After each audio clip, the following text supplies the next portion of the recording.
Yo guys, SnoopsFrog back on the MissMegaBite fragging account. Today we're going to bring you a video on the Tower of Terror, FRAG's new latest tower with the improved AI, and it was smashing me. So I was pushing it like normal, trying to produce my video for Andromeda, and I was getting smashed. I went to start checking chats and I started seeing conversations, and it started making me feel a little at ease. I thought I was crap. I was getting smashed by bots. It hurt my self-confidence. It made me question my playstyle, my ability.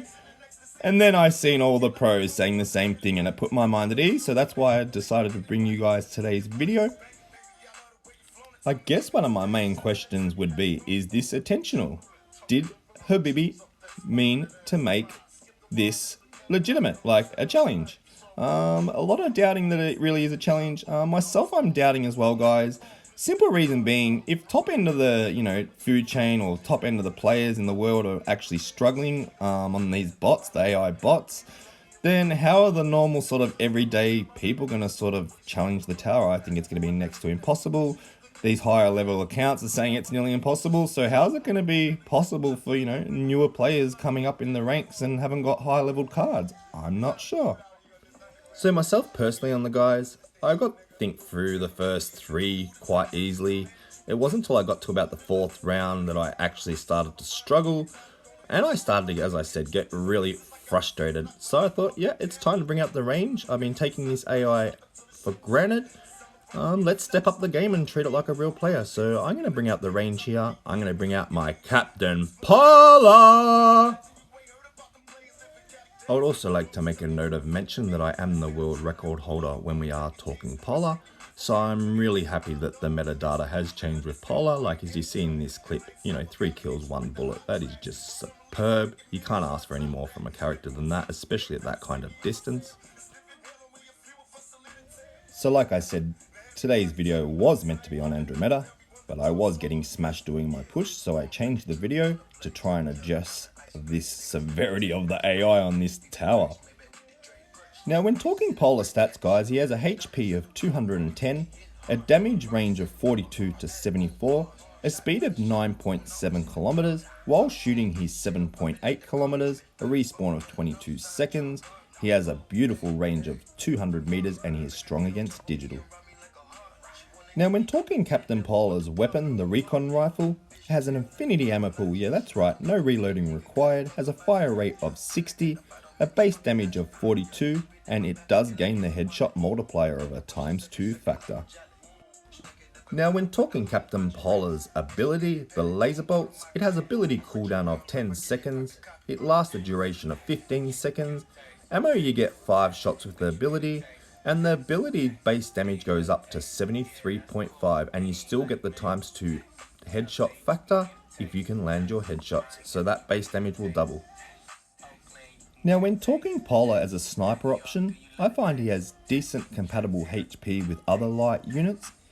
His damage from his rifle would depend on number 1, what type of character you were shooting, so if you're shooting digital you'll be on the high end of the damage scale, other units you'll be on the lower end of the damage value. I find for his range he has amazing speed, and he only loses about 10% while shooting. So I find that he's super fast, and you don't really lose any speed at all while shooting, and for that sort of range you can close the gap, which you don't increase the damage anyhow, but look at this. She nearly takes me out from there, that's just unheard of. This AI is insane. Now when talking more about Polar's main weapon, the rifle, it has an infinity ammo pool, so no reload is needed.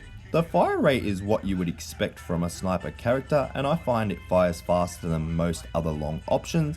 It seems to give you that time to adjust for the headshots, and while the multiplier of ×2 is in play, I find this is a nice balanced sniper. Okay, let's talk Polar's special ability, guys. His laser bolt is so OP. The base damage goes up to a minimum of 73.5, and if you can land the headshots this will double, so DPS is actually insane. It lasts longer than the cooldown, the ability itself, but don't feel like you need to rush your shots. You get 5 shots with his ability and it replaces your normal bullets with laser bolts. Now these 5 bullets or bolts now can pierce through walls and multiple characters, So this character brings in the aspect of collateral, which is both a new dimension to most other characters, and it's very pleasing when you can land multi-kills. Now after getting crushed, the first few times on level 4 or 5 I think it was, I had to bring out the sniper, and I did feel like a bit of a noob. I'm like, why do I have to do this to the AI? These AI are a real challenge. I didn't know that the developers actually had the capability to turn the AI up like this. It's actually quite exciting, and it shows where the game might be heading in the future. If we can get our AI, balanced correctly, and maybe increase the overall intelligence of the AI on our players' team, so we haven't got just characters dying on the field for no reason. Here I'm about to take on another polar. I'm actually the world record holder with polar frags, so you'd expect I'd do quite well against the AI polar. This polar actually puts up a little bit of a challenge, like not a great challenge, but the fact he gets me down to low health and it's an AI, I'm quite embarrassed, but it also shows, the skill of the AI and the challenge that it presents. So Captain Polar has just spawned back in up the top, as you can see. He's already laser bolting me. Look, down to 60 health almost instantly with 2 shots. Down to 60 again. It's really like aimbotting me and trying to laser me. I guess I'm trying to do the same, but the fact that this is AI trying to do this back to me, I'm really enjoying the challenge. Although it's taking a lot longer and I'm having to play a different style, I usually would like to just push and dance around the opponent. And I guess that's why the developers may have stopped it. It was just too easy. But I do find this is on the hard end of the scale, and I think we need to find a balance so that it suits most players overall.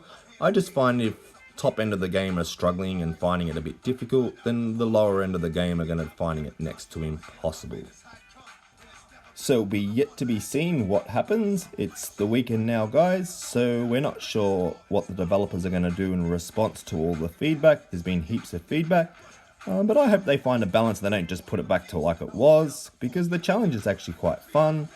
And I think, that's the way people, on the lower end of the scale will get better. I just think it needs to be turned down a notch. That's my personal opinion.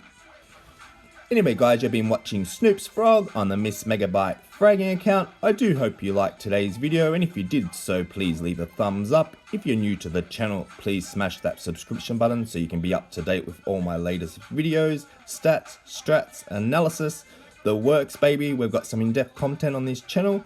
I'm with 3CHO Esports. Be sure to hit up my Questmode in the description, and I will catch you on the next vid. Alright, peace out y'all.